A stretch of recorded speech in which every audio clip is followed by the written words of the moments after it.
Melissa, what's your thought on this one? So, we talked about, assisted suicide for people who are terminally ill, but now we're talking about an example like Cheyenne gave about her dad, someone who's suffering, is in a great deal of pain. They're basically addicted to pain medication. They have anxiety because they're worried that their pain medication is going to run out. Their family is obviously dealing with this and grieving with it. It's taxing on them. What are your thoughts on that?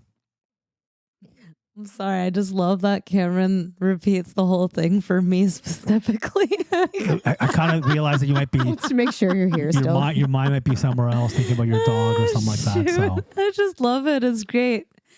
Am I and also just in case someone just kind of fast forwarded what we're talking about and they get to you, like, what are we talking about now? Oh shoot, this is great. Wow. Well, my mind likes to think that, like, in a perfect world, we could all live as a community and just support each other, and everyone will be happy. What's with all these women wanting communes? It's kind of like Teletubbies. Right before she came, right before we got into the parking lot, she's like, I just want to win the lottery so I can help all my girlfriends who are with assholes to just live on a little commune together and fuck all the men, and we'll just grow our own vegetables. I'm like, what is wrong with you? Did you see that meme or that picture thing where it's like normalize people living together with their friends in like huge houses, and we start our own farms. This is why. This is why before I end up directing the question to Melissa, I explain the whole thing, because Melissa goes off on a tangent and now she's talking about some cult that she wants to start. So back to my earlier question, what are your thoughts on people who are suffering with a mental illness or possibly some sort of disability, and they are not living the quality of life that they want to? Should they be allowed to get assisted suicide? Am I slow, guys? It's a joke. You're laughing. That's a separate podcast. I think people think I'm slow. The short bus out there isn't for you? Just tell me so I'm aware. That was good. Oi. Okay. I once again I'm bad at answering mental health questions because it's a touchy subject. I'm going to have to agree with you because it's a totally different thing. But at the same time, though, I'm having a hard time agreeing with you because I'm hard agreeing with myself after her story. Some people are just crazy. I feel like my mind is not stable after being on this podcast. Honestly, it makes me have to reflect a lot. I have a journal. I have to go home. I'm sorry. I think it's opposite. Your mind is more stable since you've joined the podcast. Luma, I know you're playing solitaire by yourself. Well, that's what solitaire is, a game where you play with yourself. So what are your thoughts on this? Do I have to explain it again, like with Melissa? To make her feel better, do it. So do you agree with people who are not terminally ill and they're suffering from either a mental condition or some kind of a mental disorder, depression, whatever it may be, and they're suicidal, or someone who's physically suffering, not a critical illness? So they could have, God forbid, gone to a car accident and now they're paralyzed. So it's just physical, not mental? Both. But it's not, neither one of them are terminal. Like, it means that the person could have had a stroke and now half their body is paralyzed. And the doctor said, you're going to remain like this for the rest of your life. And the guy's like, fuck that. I want out. Should he be allowed to make that decision? Why do you say no? Because life isn't just about like how you look or how you function, really. It's just like mindset is a lot about it. And even with Cheyenne's dad, I know that if he actually got institutionalized somewhere and got help and had like nurses actually making sure he's like on a proper medication schedule and going to therapy every day. But who would pay for that? There are some government programs, but they're difficult to get into because our government doesn't have enough mental health professionals that aren't owned by like a private thing. So like the actual ones from the government have like 5-year waiting lists, and a lot of people want to die before that. Yeah. So how do you feel that differentiates from an individual who's terminally ill? Because you're saying the quality of life might not be the type that you want, and mentally or physically, but that doesn't mean you should give up. Therapy has been proven to make like people better. It's like it rehabilitates them. Yeah. But don't you feel that someone who is critically ill, let's say with cancer, and they were to get the right sort of counseling and therapy, that they might be able to prolong their life? Or do you feel if a doctor has like a due date and says, no, I'm sorry, you're going to expire on this day, that always happens? See, with cancer, that's a different thing. Hard to say because It is, 'cause I mean- of what you said, like how like your mindset. Like It I definitely affects truly you. believe that like in like the placebo effect, where like if you believe something enough, it can actually change your body. Yep. Like I don't know if they actually ever did this in the 80s, but in the show Fargo, in one of the seasons, the wife has cancer. And this is in the 80s, so they're still doing the guinea pig thing. Mhm. And they're like, okay, so we have one drug that's might actually help you, and we have another drug that's a sugar pill. And you have to go into this group, but we're not going to tell you which one group you you took. are. Yep. So like you're going to be taking pills every day, and like you won't know if it's actually helping or not. Mhm. Well, I mean, there's also the thing of people who are like hypochondriacs, right? Yeah, that too. So people who constantly think that they're going to get Yeah. sick, or you get sick. If they have like a Like, I'm sorry, you do. Like, if you're Yeah. gonna have a fucking every day you wake up with a negative outlook on life, whether you believe in God or you believe in some universal power or whatever, I truly believe that if you wake up down and negative and fucking mopey, and that the world's coming to an end, my life is not going to get better, everything sucks. Guess what? Everything's going to suck. It's mindset. So I'm not saying it's the same thing that applies to someone who's critically ill, but someone who is depressed, or someone who, like your dad, for example, they're not critically ill. It's not like the doctor said you're going to die next week, right? But I feel that it's really sad that those people are the ones that are forgotten. And forgotten not by their family members, but by our government, by the organizations that we have. At the same time, I view it as, okay, I correct, like it is a government thing. And I think that's where the cloggage is, like Lenny said, it's a 5-year waiting list, but she does have a point. If he was in, that's a big if. But it's not like my dad, I'm not gonna like, it's not like my dad's loaded rich, but it's not like my dad can't not afford it. My dad owns his own home if he really cared. I understand, right? but so I'm gonna bring up another example. Are you guys familiar with these these sites that they have? They had one in Toronto. They have a bunch of them in Vancouver, where they're drug sites that the government sets up, where people who are addicted to heroin can come there and get safe I shooting like- zones. they can. those are a good thing, I think. I think that's fucked. I used to actually work for the needle exchange program for John Yeah, I Howard. remember you I'm telling me sorry. that. I don't agree. You know what I don't agree with? Dirty needles in a park. So if somebody's going to bring me their dirty needles so I can give them clean ones, I'll do that. I don't have Great, experience with it, but like from what I see, they're like you get to like sit down and talk to somebody about your addiction. But you also get heroin. Yeah, but at the So- same time, they give you the resources to get better. Whether you use them is up but to you're you. not. I mean, listen. If I'm a heroin head, That's like an alcoholic that goes to Yeah. AA and it's like, here, give me my medal. And then they Yeah. leave and they go Yeah. drink. that's it. That's true. Right? I mean, listen. If I know I can go to this fucking site and get shot up, but I got to just talk for a little while about my problems, and I promise I'm going to work on it. I'll be back next week. I get my shot A again. lot of people do that. They Of actually course. did this. What they did in Italy, and you can Google it and look it up. I think it was maybe earlier than 2017. But anyways, what they did is they legalized it, not recreationally, medically, so that anybody that was addicted to heroin could come there. They would give them a certain quantity for free. But they wanted to experiment, and it was a social experiment to see if the crime rates would drop. And they wanted to see like other things. Not only did the crime rate drop, but the productivity for work increased because What are you people talking didn't.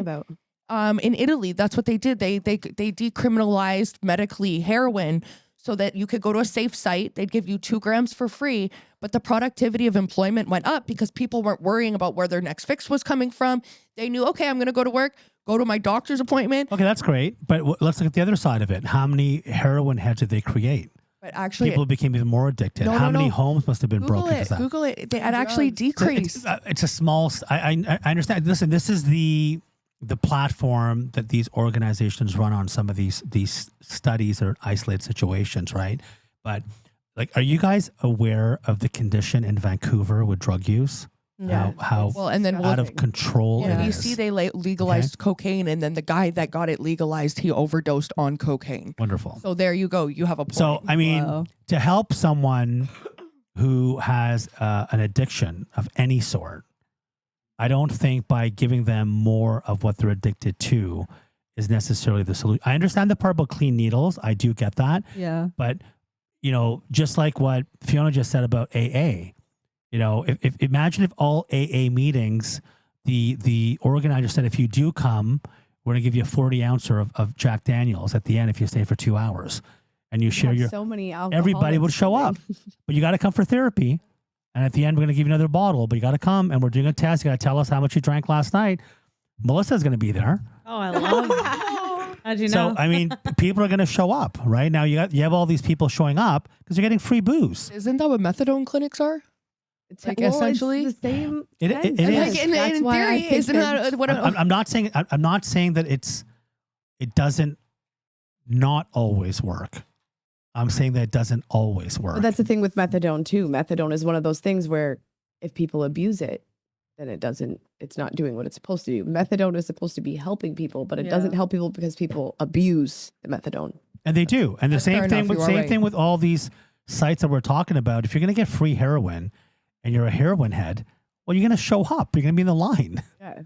I'm like, here's my dirty And needles. you're gonna abuse it. Yeah. You know what? I'm not Give me gonna some lie. clean As- needles. As like a former addict or whatever, if somebody was like popped up a lemonade stand and was like, "Hey, we're giving out free safe cocaine," like, and We're it's talking- legal. yeah. I would look at my husband and be like, "It's legal. What are you talking about?" And it's I'll free. sign up. And it's free. And yeah. they're like, all you have to do in return is, once a month, you got to come in and talk to us for 20 You're minutes. not wrong. You and are right. answer I would some be the questions. first one in that Well, line. yeah. As a former addict. Don't get me wrong. There are some people who do want to come clean. I'm not saying that. And by giving them clean needles and them being able to take the heroin in a guarded or supervised environment where you've got nurses and all that present to make sure that they're administering this properly, there are some people who are going to use that to better themselves. But how many are going to use it to abuse it? It's almost the same sense as like when one person ruins it for the whole team. Mm-hmm. Yeah. One person ruins it for the whole team. Well, how many And then people? you get SOPs put in place. Imagine how many people who must show up at these sites just as a one-time thing, and then they get some free heroin, and 2 days later they overdose Yeah. because they got the fix that they needed, and now they're Exactly. craving it again. Now they get a bad batch, and they fucking die. Yep. Right? So I get it, but it's a double-edged sword. We're kind of again. I really dislike it when you have people who have this absolute view that no, it does work, and if you don't, you're a fucking devil. Like, fuck you. There's two sides to it. It is. You're I right. get it, one side, but don't fucking throw your bullshit. I think at it also. me, I think it also too you know? depends on like the demographic in the Oh, it's sense that like, controversial. and I know this is like a little bit far off topic, but like if you're in an area that's more religious based versus an area that's more technology based, or like crime based, crime based, like I think that also matters. Like I was reading a documentary about these pain. It's on Disney. It's about these pain medication clinics that were popping up all over the U.S. for like bad backs, like pain medication. But it's when the oxy and the perk epidemic was like booming. So you could literally just go there, and it wasn't an actual doctor. It was literally like these pain peds, and it was Oh pain. yeah, It I was saw these that on two Dr. Phil. Yeah, it was these two brothers that like set up all these clinics Well, and do you not know and they who? also sexually assaulted some People, clients. Do you yeah. not know? Like Purdue was the pharmaceutical company that created all of this, right? So they would have doctors in the U.S. that they'd pay more money to, as long as they kept people, on the prescription. Yep. And they got busted for it, and they had to pay like a little tiny fine, and they made billions of dollars. Yeah, off it was of a this. tiny This is fine just- compared to So, and this is a pharmaceutical company supposed to be helping people. So that's the other side of it that they hide, right? So if you have people that are suffering, they get them addicted to this OxyContin bullshit for pain. Now they're addicted. The doctor just fucking handing out You have free good doctors, prescriptions. you have bad doctors, just like you got good police, you got bad So then police. how? Some police- So again, it goes back to how can people make this blanket statement that no, these sites do actually help? I believe, yeah, it does help some, but I don't believe it helps all. And I do believe in some ways it creates more of the problem. Like creates different problems. you've got a too. fire that's burning and you're throwing fuel into the fire. I Yeah. don't give a fuck if it's contained No, fuel it's and true. measured fuel. You're still putting fuel in the fire, Yeah. even though it's controlled. There's still fuel going in, and that is going to have some kind of a negative effect, especially to the people who can't help themselves. And I Like, these guess- are addicts. That's We're not true. talking about someone who just does it once in a blue moon. These are addicts. Yeah. They're coming to this fucking site to get free heroin and to get clean needles. So they're addicted to this. It's not like, oh, they're going to come here, we're going to hug and fucking sing Kumbaya for 5 minutes, and then they're not going to want to take it no more. No, that's not going to fucking happen. They're going to Some come of back them again. Some of them, but very few, right? Yeah. But the mass majority who are heavily addicted to this stuff, this was the reason why they started this program.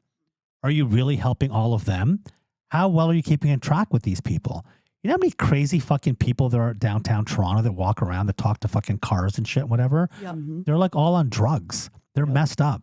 And how many people, you know, who are these that are homeless, that are freezing their fucking ass off? The girls turn to prostitution or crime, or the guys are robbing people, whatever. They have nowhere to even sleep, but you're giving them free heroin. Hey, maybe use that fucking money to open up some more shelters for people. You know, that might help. Like, you know, these rehab centers that they have for the celebrities, you think they're pumping heroin into them? No, that's not what rehab's about. Rehab's coming clean. They're not like, oh, just come here and, you know, we're going to slowly reduce your rate of heroin every day. We're going to give you some good heroin, though. No, they're going to fucking Betty Ford to completely come clean of it, because that's the only way it's going to work. Right? Yep. To be able to cure the addiction, I'm not saying it always, but to cure the addiction, you got to be with them stopping whatever it is that they're addicted to. And tough love tends to work better. So I'm not saying these sites aren't good. It's just that I don't believe that it's a perfect science. It's an opinion. And you have these tree-hugging fucking people who believe, no, we're really doing some good. I get it, but you're also doing bad. Don't tell me you're only doing good. It's a double-edged sword. People with addictions need, in order for them to actually stop being addicted to something, is to be addicted to another thing. What's the saying? Another vice or something like that? That's why they tell you to do 90 meetings in 90 days. So that every day you go to a meeting, it's like you're trading out one addiction for the other. But I think people with addiction, I think the number one thing is that they need self-love.